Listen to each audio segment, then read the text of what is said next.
ওটা bachelor point 5-এ দিব বলছি তো, আমি বলছি আমি আমার ডিরেক্টরকে বলবো অনেক রাইত হচ্ছে, বাসায় যাই, যাইতে দাও। শুনি ওই সময় অনেক গরম ছিল, গরমের মধ্যে তো অস্থির ছিল, ইস্পা করেই নাই। এটা তো দেখছেন আপনারা। কারণ আমাকে যখন জাস্ট তেলটা দিতে গেছে তখন আমার কাছে কেমন জানি একটু সাইকেল করছে, আমি বলছি না আমি এটা অভ্যস্ত না, তাকাইছি বা মিস করছি ওটা কিন্তু কেউ বলতে পারবো না যে আমি তো সেলিব্রিটি না।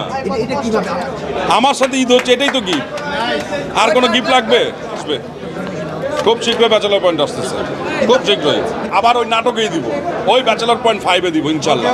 কিছু করে ঈদের মধ্যে ঘুরে বেড়াবো, রিক্সায় যাবো, অমুক জায়গায় যেটা চটপটি খাবো। আগে যেরকম কোক ছিল, কোক খাইতাম, পেপসি খাইতাম। শুনি ওই সময় অনেক গরম ছিল, গরমের মধ্যে তো অস্থির ছিল। কারণ ওই আমরা একদিন হাইস্ট পাইছিলাম 49, ফিল লাইক 49 ছিল। আমি মামাকে জিজ্ঞেস করছিলাম যে মামা অনেক গরম, মামার মাঝুক মামাকে। বাবা বলছে যে এটা মাথায় নিও না, তাহলে প্রোডাকশনের উপরে এফেক্ট করবে, নিজের অ্যাক্টিংয়ের এফেক্ট করবে। তাহলে ঠিক আছে। আমি করাইতে গেছি, আমরা তো যে স্পা করতে গেছি, স্পা করতে যে আসলে তো এটাতে তো মানে আমাদের তো অভিজ্ঞতা নাই, যার জন্য প্রথম দিন যাওয়ার পরে আমাদেরকে একটু ইয়াই লাগছে। এরপর থেকে তো আমরা যাই না ওইভাবে, স্পা করেই নাই। এটা তো দেখছেন আপনারা। কারণ আমাকে যখন জাস্ট তেলটা দিতে গেছে তখন আমার কাছে কেমন জানি একটু সাইকেল করছে, আমি বলছি না আমি এটা অভ্যস্ত না।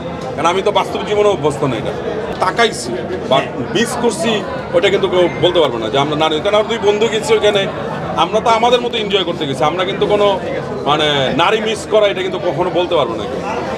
না, বাস্তব জীবনে আসলে মারামারি আমার পছন্দ না, ঝগড়াঝাটিও আমার পছন্দ না, হই হুল্লোড় করি, মজা করি। আমি তো সেলিব্রিটি না,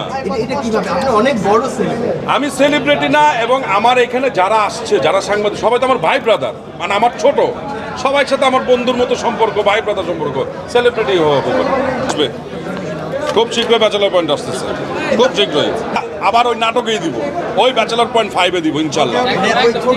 ওটা ব্যাচেলর পয়েন্ট 5-এ দিব বলছি তো, আমি বলছি আমি আমার ডিরেক্টরকে বলবো অনেক রাইত হচ্ছে, বাসায় যাই, যাইতে দাও। আমি ঢাকার ছেলে, ঢাকায় থাকি। আমার মা, ভাই, বোন সবাই মিলে, আমার পাড়া পড়শি আত্মীয় স্বজন মিলে ঈদ করি, শেষ। বাইরে আমি যেভাবে ঈদ করি এটা আমার সাথে যারা থাকে তারা জানে আমি কেমন ঈদ করি। ঈদের মধ্যে পালন করি আমি। এটা আমি এর আগে অনেকবার বলছি, ঈদ মানে আনন্দ, আনন্দ আমাকে করতেই হবে। ঈদের মধ্যে আমি আনন্দ করবই। আমার ওই ঘুম হবে না যে আমাকে ঘুমায় থাকতে হবে। আমি ঈদের দিন নামাজ পড়ে আমি গরু কাটাকাটি করে আবার একটু সাজুগুজু করে ঈদের মধ্যে ঘুরে বেড়াবো, রিক্সায় যাবো, অমুক জায়গায় যেটা চটপটি খাবো। আগে যেরকম কোক ছিল, কোক খাইতাম, পেপসি খাইতাম। এখন এগুলো একটু কম খাচ্ছে, কারণ শরীর মনে মোটা হয়ে গেছে কারণ এগুলো খাইতেও মানা করছে, এগুলো খাওয়া দাওয়া বন্ধ। কিন্তু চটপটি খাই, কিন্তু বেশি আবার খাওয়া যাবে না, চটপটি খেলে ঝামেলা হয়।